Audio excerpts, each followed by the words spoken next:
Good morning, family and friends. Welcome to the Empowerment Exchange program. And today we're going to step into the truth that it's been whispered around us, but we're going to bring you the real deal. And we prayed about these things that we hear, and we cried about for generations, but never talked about it enough. We're talking about Louisiana, what we call cancer, an 85-mile stretch between Baton Rouge and New Orleans, and where nearly 200 petroleum chemical plants next to black neighborhoods. And my subject today, breathing while black. And so I'm going to say this, Sheila, this is not a coincidence. This isn't just how things are. This is about of history. We talk about policies and racism converging on our people. That's what we're talking about. Clayton, and this subject here is very personal to me, and because it affected 4 generations of my family. Wow. So this is happening to families, a lot of black families, to our elders, who built some of these communities and, were forced to live in certain areas. And, we deserve, healthy environments and clean air. That's true. Because we're going to break it down, folks, on some of the numbers, the causes, and the effects. And we're going to say it so you understand it, and do your own research on it, and just don't let it sit here on our podcast. And we really want you to get involved into, because I got to say it, one of the best friends that I've had for many years, since 1979, and I thank God we ran across each other where we can talk about real talk, to put this information out there. And we are able, some of you may not be able, and we are going to talk for those who are unable to speak up for themselves. And when we say we're going to break it down into numbers and causes, we're going to talk about the number, what really in these communities. What's in these communities? Nearly 200 petroleum chemical plants. This is in your neighborhood, and you may not even realize it. And this is why we're going to talk about more than 100 chemical plants and refineries in major black areas. Why? We don't understand as to why our health over a long period of time, but we're going to get off into that.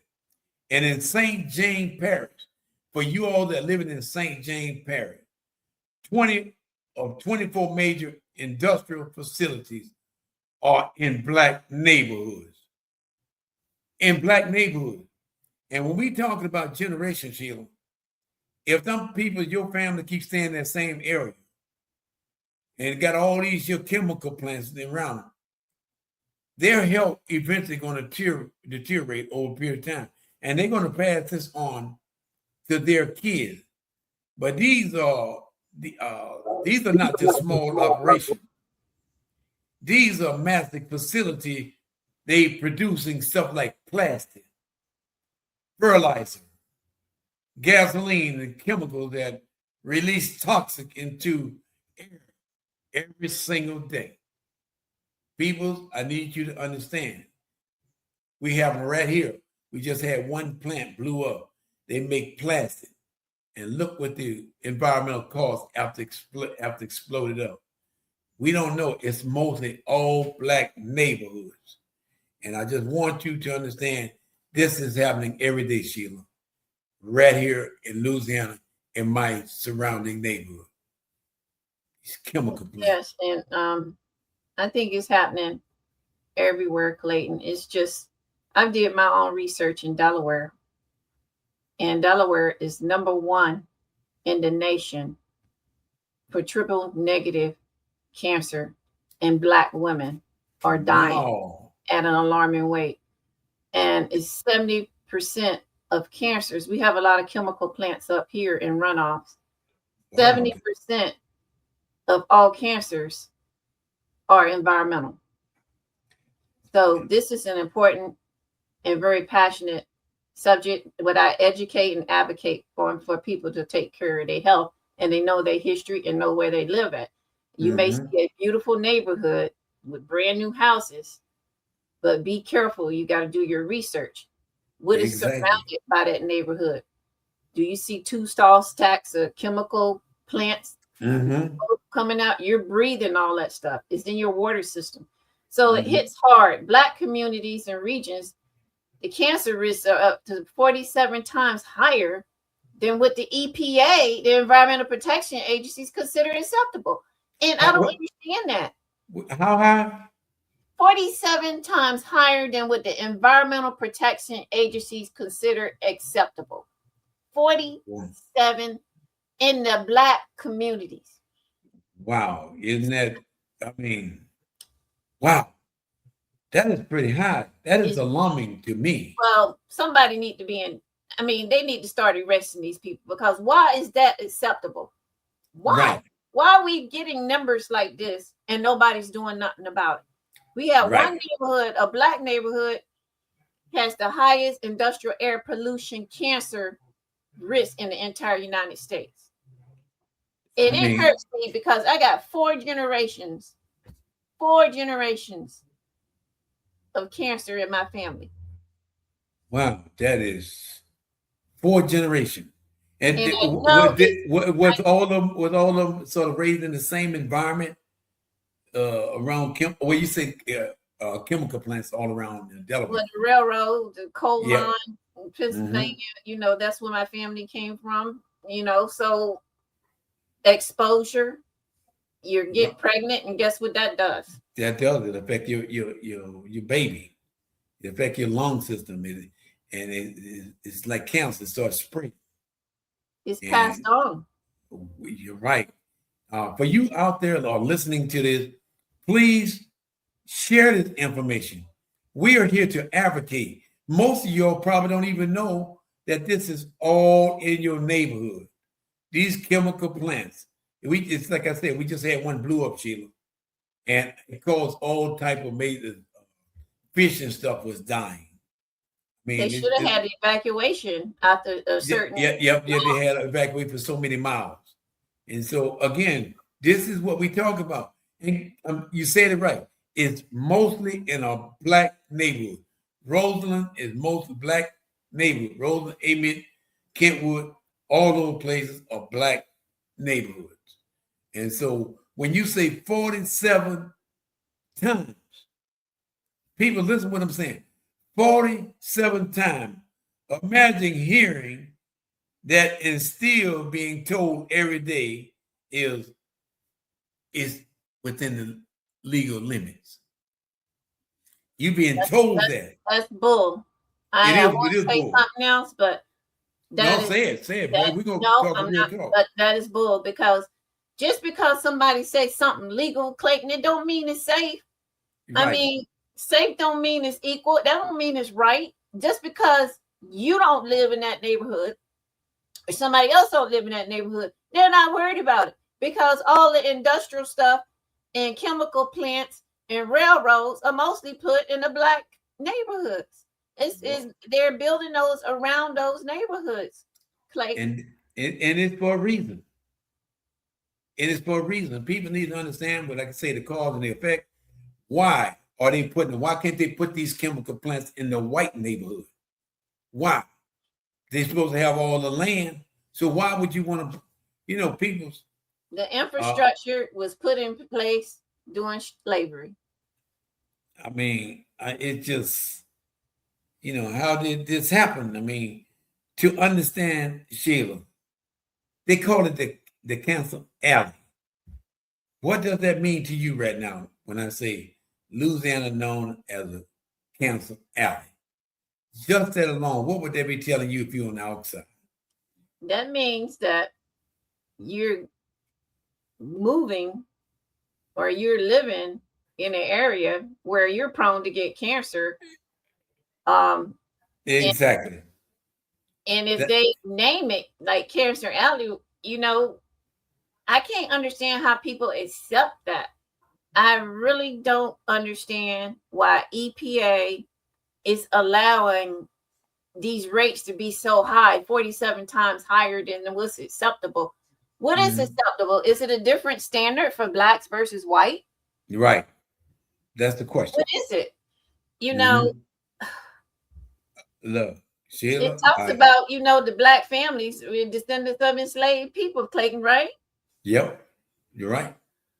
When we talk about this cancer allergy, you have to understand the history of the land down in Louisiana, and this is very emotional for me. And many black families in these parishes. You remember you questioned me about what is parishes down in Louisiana? That's how they broke them down. Are descendants of enslaved people who stayed on plantation land after the emancipation. That land later became an industrial zone. So we need to understand the history behind these parishes. And so that's when they start taking the land from them, when they start separating parish, Sheila. And I know you upstate, but Louisiana is one of the, okay, I'm not going to get into it. That land became an industrial zone. Well, that was done intentionally because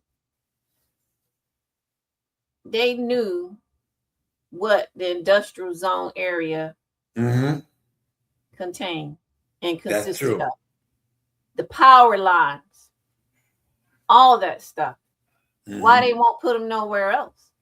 That's true. Why did they put them on the land that the enslaved plantation slaves stayed at after slavery was over? They knew exactly what they were doing, and it became redlining, Clayton. You're right. It became redlining. Redlining. So they already had a strategy and a map where they was going to place everything up. They know what was dangerous to the black population. The black families were blocked into moving into the white neighborhoods. They kept, they wanted to keep them in that zone, and so they stayed in industrial areas and when allowed to, come out of that area. It hits really hard for me, Clayton. It does. It does. It hits really hard, because what my ancestors had to go through and fight for and be subject to toxic environment, drinking water, toxic, contaminated, all the things, and it just passed on. Something had to happen for a cancer to pass on through 4 generations. Yeah, the hereditary type. So it still bothers me. And this right here is when you talk about redlining, and they were captured in an area where they could not go out beyond that area. They were controlled. That is so true. And when we are looking at these areas down here, we talk about redlining. People don't understand what redlining means, and people don't realize down in Louisiana is that if you don't do the research in the area that you live in, nobody talked about it because nobody knew about it. They knew about it, but they couldn't talk about it. You living in a time zone where it's just a matter of time that is going to affect your family, your relatives, your children, your friends, and your whole neighborhood.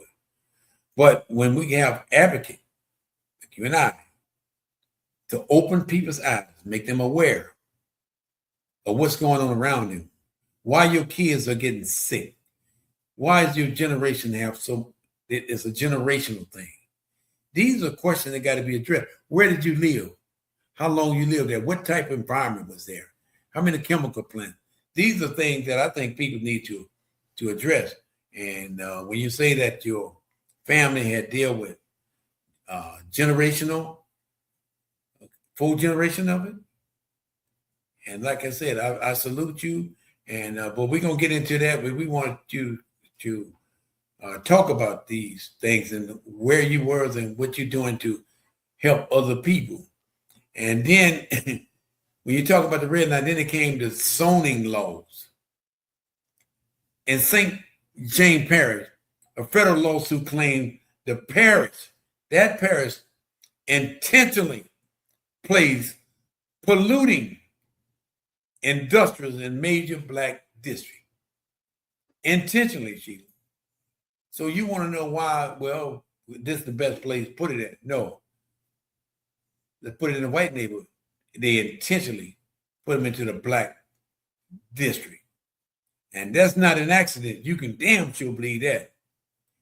That's not economic development. What I consider, and what most people consider, is industrial racism. And that's where people need to be aware. That's not an accident. So, yeah, it is. It's industrial racism. Mm-hmm. That's what it's called. So, and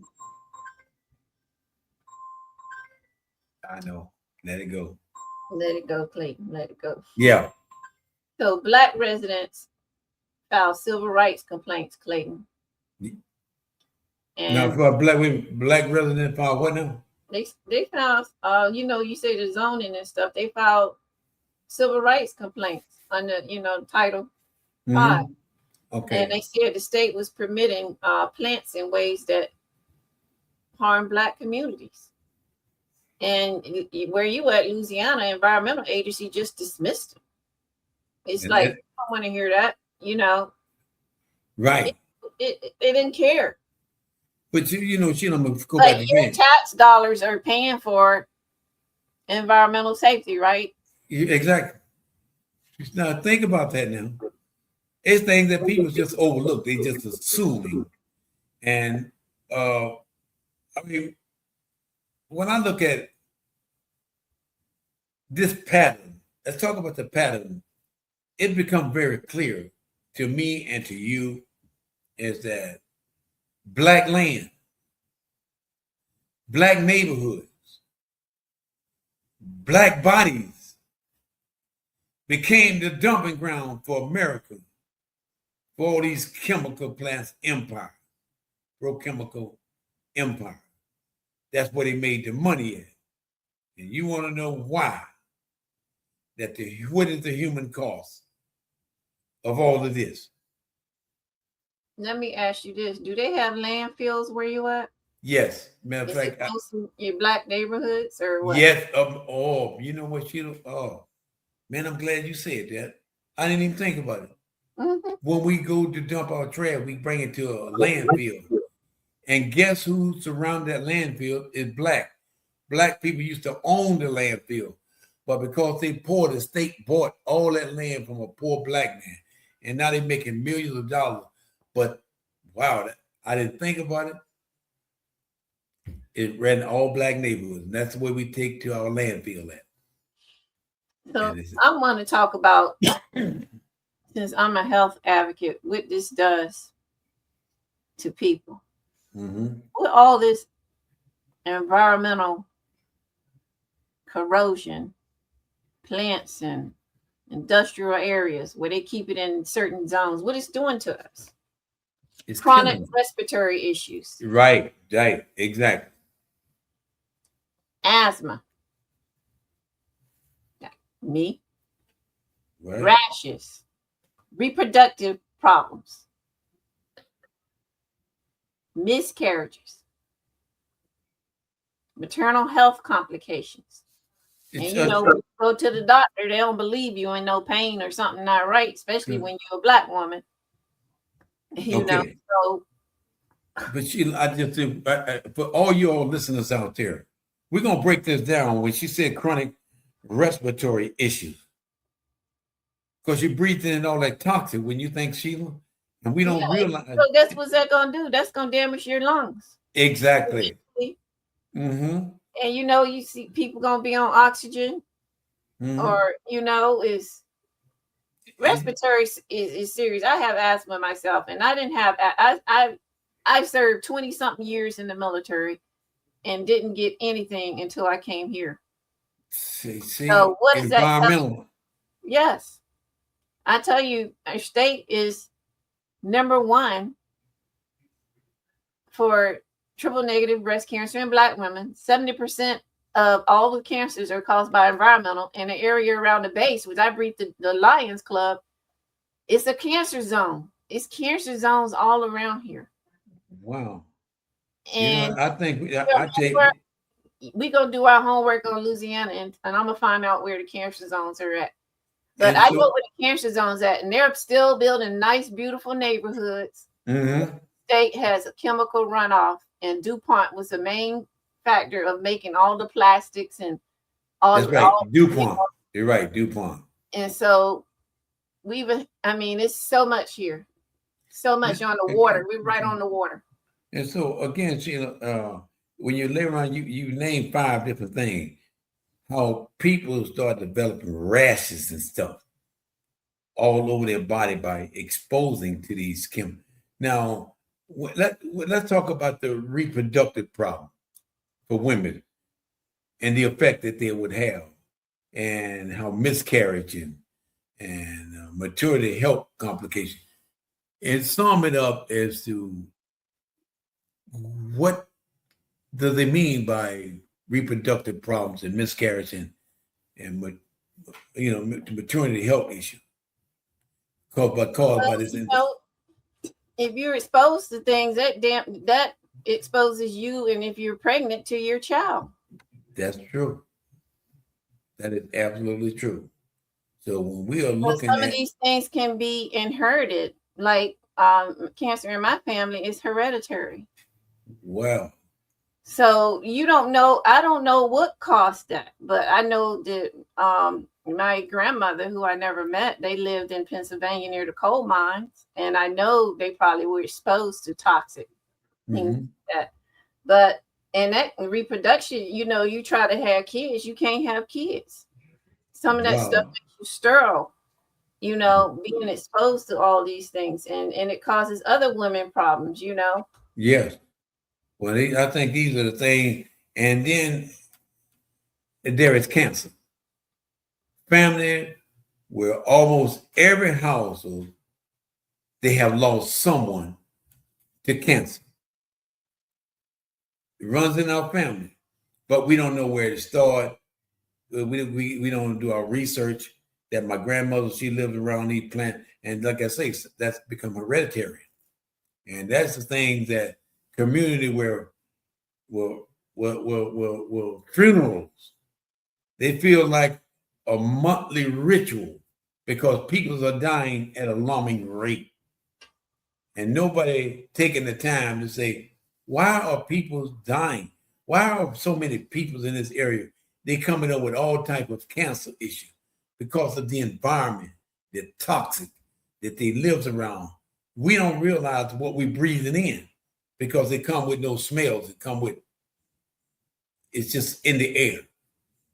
And I think, Sheila, this is a very good. Glad that we're talking about this. I just want to say this. This, like I say, this is very, it hits home for me. We as Black families, we can go to all these parties. We can go to all these barbecues. Mm-hmm. Go to all these whatever. But we can play cards, do whatever. But we never really sit down to discuss our family. That's real talk. My family does a good job at family reunions, learning the history, where we come from, the medical things, that runs in our family. If you don't know what your cousin or your uncle or your aunt or your grandmother have or had, you're not doing your homework to find out your family history, because a lot of times this stuff could be genetic. That's true. And if you are a woman and you got hereditary history in your family, you could pass that on to your child. So I know I took something off of this, but that's what I educate on, educating people on how a lot of these things are connected. And if you don't get to the root cause of how it's connected, it would continue on. But I don't care if I make the best macaroni and cheese. Tell me a little bit about you and your family. Exactly. So we're being poisoned slowly. And people are dying left and right of cancer. And it's like, oh, they send the praying hands. And, how I've been affected more than one, so it's like, oh, we're sorry. I don't want to hear we're sorry all the time. What are we doing to find out what's causing it, Clayton? But when we talking about this, Sheila, I think it's imperative. Like I said, we talk about the best barbecue, who win the game tonight, who won the card game, and all of this stuff. And we never talk about our family history, but not realize that all of us has been affected, but we don't have the time to talk about it. Is it because we're afraid, or we're just private? That private part is killing people. You're right. You're right. You're right. That private part is killing our families.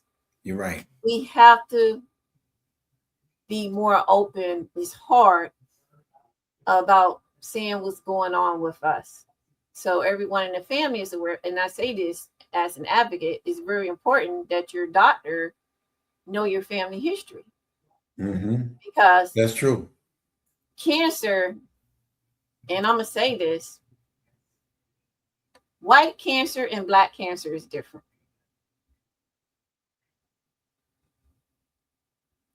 It is. White people cancer and black people cancer is different. We have different DNA makeups. I'm saying this from a scientific point.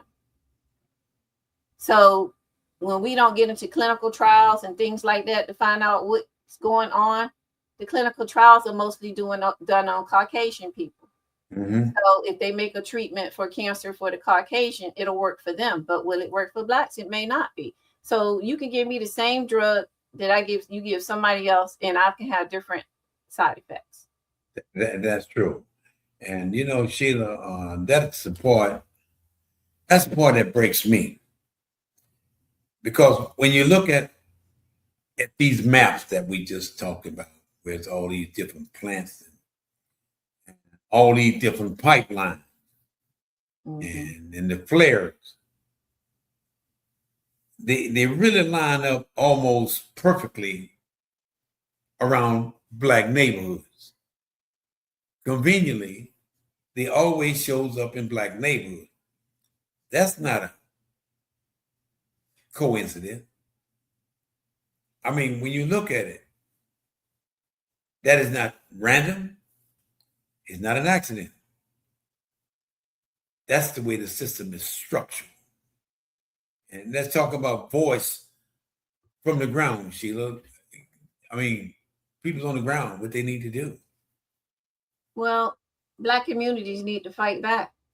Some are, we need to continue to fight back. Groups like you have there, Rise St. James. Have you heard of them? You have St. James Parish. Louisiana Bucket Brigade. Concerned Citizens of St. John. Yep. Those folks are organized in suing and documenting, and they not being silent down there. So they know what's going on. And get yourself involved with a group like that to fight. You know what? I need to highlight this. The group like St. Okay, I need to contact these groups. Okay, I got it marked. Okay, gotcha. And again, these are also elderly people that we're talking about, Sheila. We talk about mothers and pastors and teachers, people who love their community enough to stand up to $1 billion corporation. Stand up for what you believe in and stop falling for anything. If you love your neighborhood, you got to fight for it. You got to believe that you can achieve greatness if you learn to fight for it and stick together. And, well, you know what? I've always said, you got to be an advocate, whether it's for your health or it could be for your community. You got to take charge. Don't think somebody else going to do it. If you're not doing it, if you're not in it to win it, to say and let them hear your voice, things can just change. And then you can be complaining about how things are changing, but you're not part of the person that's trying to get the thing changed. Sit back. A lot of us sit back and we say, well, I don't like that. They shouldn't have did that. But were you there? Was your voice heard? So sometimes we win the battles, but we have to continue to some of these things because some feedback coming from somewhere. Yeah, and you know what? That's that tornado warning. Oh, okay. Okay. I tell you what's now, Sheila, and what we're going to talk about is so what do we do now? And we have to stay informed and stay loud, and we stay organized. Would you agree with that, Sheila? Yeah, I mean, we got to get in the Kool-Aid, Clayton. We got to know what's going on around us. I mean, we got to be nosy. I don't care, know. We got to talk to each other. We can't ignore each other. We got to come together, like say, as a community, and we got to support environmental justice group. Form one. Vote for leaders who protect your community. That's the bottom line. Well, like I said, we got to vote for whoever. Look at who we putting in there. Yeah. We don't want. I mean, we don't want to put the hand in one that's keep cutting you off. Yeah, I mean, some people just in there for the money, but we got to demand accountability. And Sheila, it's a good thing that we are out here. We're telling the truth, even when it's uncomfortable, especially when it is uncomfortable to talk about these issues. But you know what? I can honestly say, the truth shall set you free. But when you are kept in a silent mode because of fear or intimidation, look at your forefathers now. Just like I say, do you know the history behind your grandmother, how they passed away, how they lived, and the kind of environment they live in? Sheila, it was tough back during those times, but it became a generational thing because a lot of them live in the same area and not realize that pollution eventually is going to get the best of them. And that's when, I talked about the health repercussions, people having asthma and, caused by environmental factors and miscarriages and things like that, because they've been exposed to certain things or, whether it be environmental or the water, pollution of anything, some place you can't drink out the water fountain, that's true. Just like that on base, you can't drink out the water fountain because the firefighting foam is got into the water system. So guess what? That stuff causes cancer. PFAS. Wow. So I know you know about that being a safety guy, but the PFAS, yes. Foam, all that stuff. We had a thing where a lot of firemen lost their lives to cancer because they deal with that stuff every day, the toxins. But this right here is a call to action to everybody, Clayton. What we talk about, it's a call to action. We got to look in the mirror and we got to call ourselves to action. We got to reflect on ourselves and our family past and what they've all had and stuff, and look at ourselves and say, what are we going to do about it? Right. That's true. What are we going to do about it? I mean, they call the word insanity. You keep doing the same thing over and over, you expect a different outcome. Actions speak louder than words. And, we're going to do this. We're going to do this closing, Sheila. And my thing is, you said a minute ago that Cancer Alley is just a place. It's a warning. It's a mirror and a call to action. If I had to rehearse that and replay it back again, as long as Black communities are forced to breathe in that toxic air, we will keep talking. We will keep fighting, and we will keep shining light on the truth. This is where you and I are going to play a big part. We are keeping people informed. If people listen to this, Sheila, I'm telling you, they're going to learn a lot about their neighborhood, the distance between these chemical plants and how many they're surrounded by. And to me, I love this conversation. Love it because it speaks the truth. And I want people to do homework, seriously, Clayton. I want them to look at where they live at and find out if your neighborhood or your zip code redlining is exposed to toxic water, pollution, or exposure to, toxic things that you're breathing. Or do you have somebody in your family that's going through something that they can't figure out what's going on? Mm-hmm. These are the times you got to get on your soapbox and ask questions. If you see something that's repeating itself, and are you getting sick all the time? Mm-hmm. What kind of water are you drinking? Do you have a water filters? Because sometimes the state gives out these water filters kits for your family free. These states gets funded for this stuff like that. I mean, I learned this stuff when I did my briefing with the Environmental Protection Agency. They give out kits to houses, but you have to ask for those kits. So find out in your area where you can get free water filters for your water system. Hey, that's real and things like that, because you know what? We deserve a toxic free environment. We deserve clean air to breathe. If you got people in your family with asthma, what's causing the asthma? What triggers it?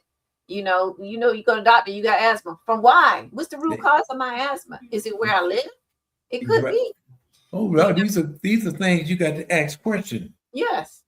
And wow, you know what, Sheila? I'll tell you what, you be talking real talk, and I like the idea how you telling people, if you sit back and do nothing, nothing's going to happen. Right. We're trying to save your generation. We're trying to make sure that you are aware of your zip code or where you live in certain parts of the state. Yeah. And so families.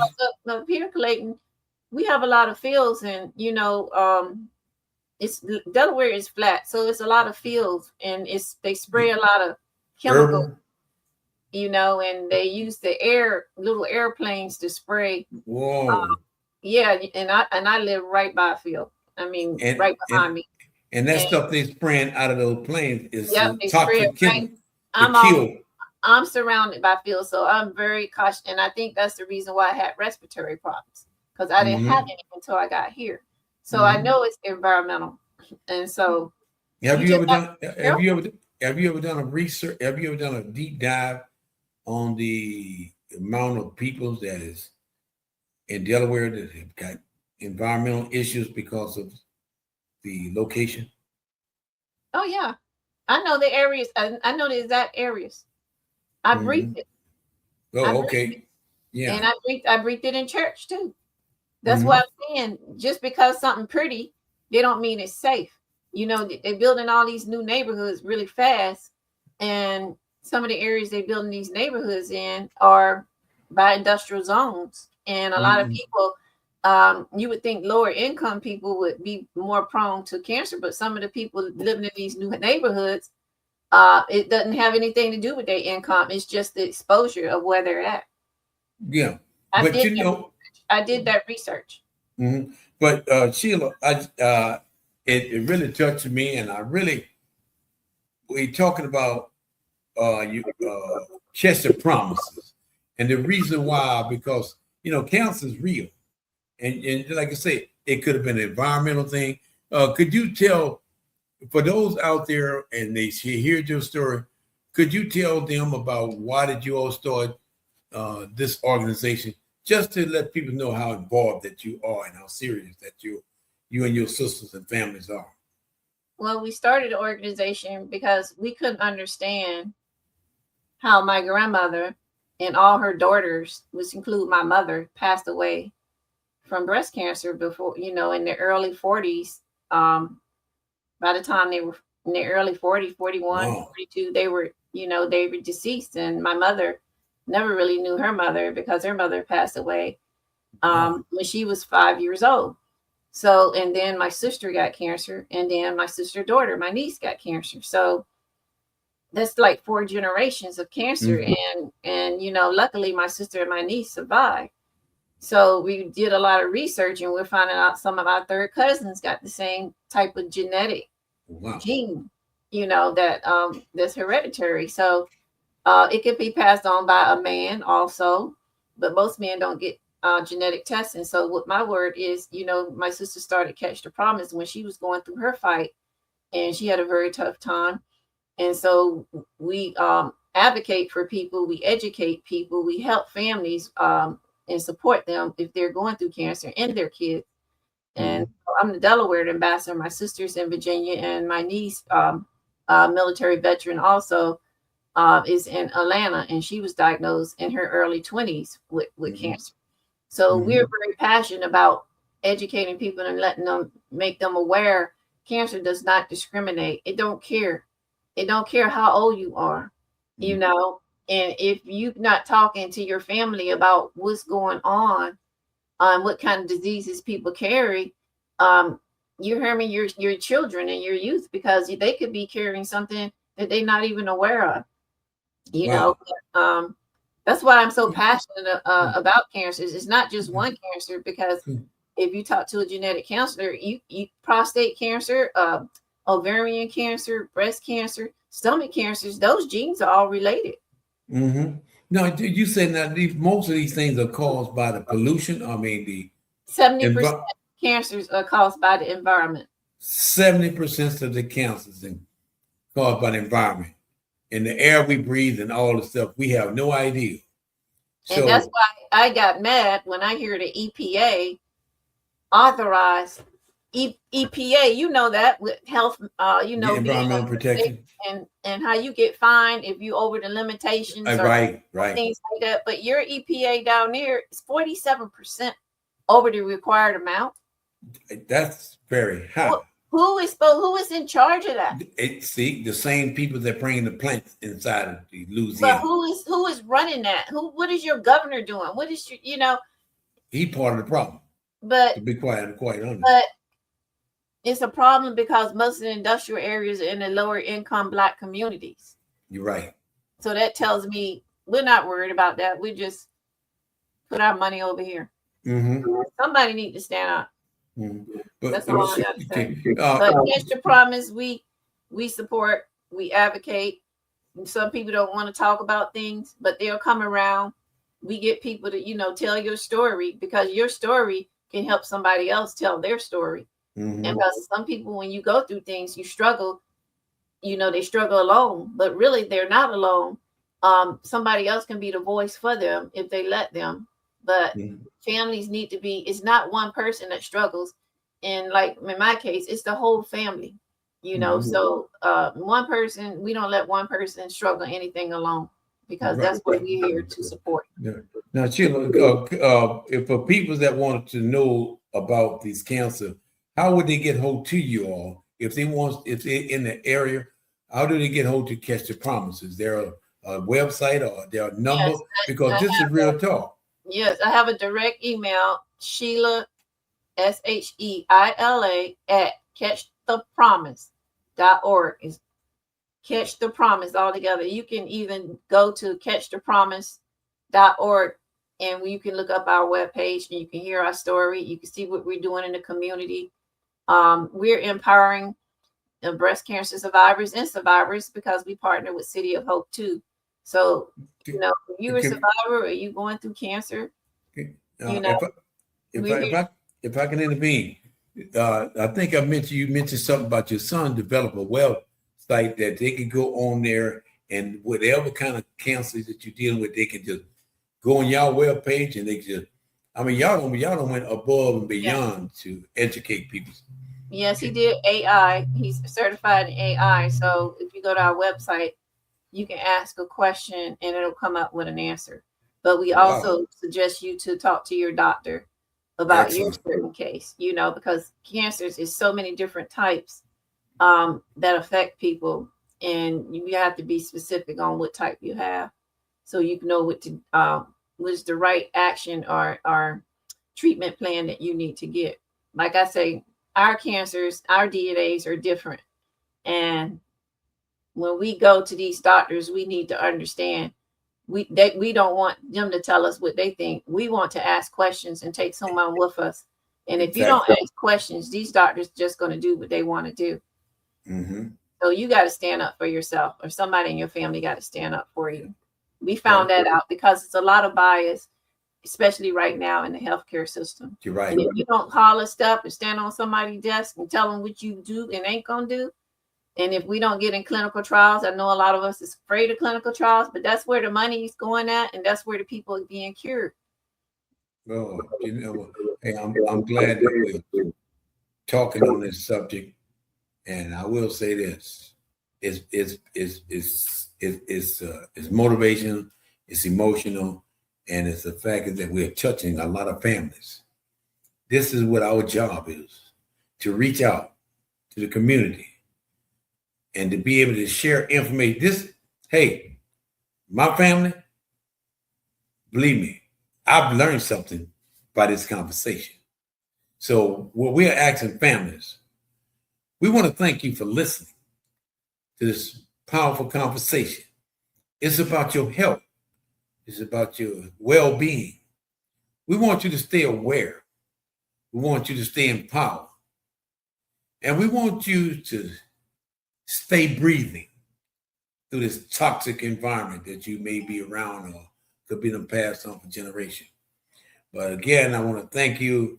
I want to thank my sister Sheila for putting it out there, because we served our country, and this is what we got a lot of veterans out there that stand around these environmental plants. And again, education is a must. The more we educate, the better it is. Until next time, people, may God bless you, may God keep you, and be aware of your surroundings, because you might be staying around that same chemical plant and nobody talks about it. Now, it's up to you to do your research from your family history. Why did they get cancer? Ask me, why? Where did they live at? Until next time, may God bless you and your family. Please share this video with everyone. Adios.